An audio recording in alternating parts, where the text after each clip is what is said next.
போன வீடியோலையும் அதுக்கு முந்தின வீடியோலையும் என்னோட மிஸ்கேரேஜ் எக்ஸ்பீரியன்ஸை பற்றி நான் ஷேர் பண்ணியிருப்பேன். இந்த வீடியோவும் அதோட கன்யூஷன் தான். ஆஃப்டர் மிஸ்கேரேஜ் நிறைய ஸ்ட்ரகிள்ஸை ஃபேஸ் பண்ணதுக்கப்புறம் இப்போ தான் நான் மென்டல் வைஸாகவும் சரி ஃபிசிக்கல் வைஸாகவும் சரி கொஞ்சம் நார்மல் ஸ்டேஜுக்கு வந்திருக்கேன். கண்டிப்பாக இந்த மிஸ்கேரேஜை என்னால் மறக்க முடியாது.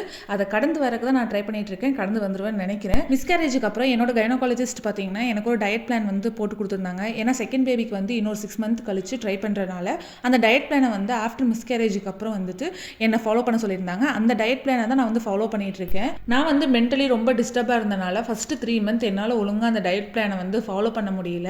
போன மாதத்துலேருந்து தான் அந்த டயட் ரொட்டீனை நான் ஃபாலோ பண்ணிட்டு இருக்கேன். அது என்ன டயட் அப்படிங்கிறது நான் ஃபியூச்சர் வீடியோஸில் கண்டிப்பாக நான் உங்ககிட்ட ஷேர் பண்ணுறேன். சண்டே அன்னைக்கு மார்னிங்கே ஹஸ்பண்ட் பார்த்தீங்கன்னா 1 கிலோ சிக்கன் வாங்கிட்டு வந்திருந்தாங்க.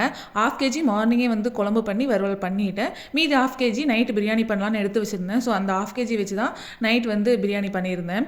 பிரியாணி பார்த்தீங்கன்னா நான் வீட்டு டிஷ்ஷில் தான் பண்ணியிருந்தேன். பாஸ்மதி ரைஸும் சீரக சம்பா ரைஸும் நான் யூஸ் பண்ணல.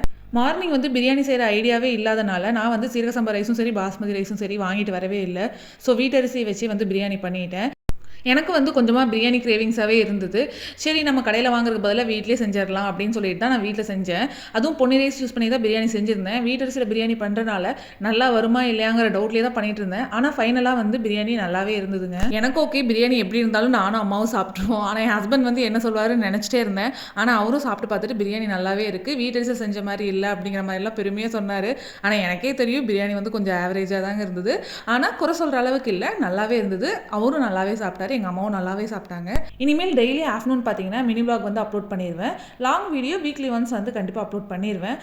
சேனல் ஆரம்பிக்கும் போது எந்த அளவுக்கு எனக்கு சப்போர்ட் பண்ணீங்களோ அதே மாதிரி சப்போர்ட் இப்போவும் கொடுப்பீங்கன்னு நான் நம்புகிறேன். இதே மாதிரி இன்னொரு மினி vlogல பார்க்கலாம். பாய்.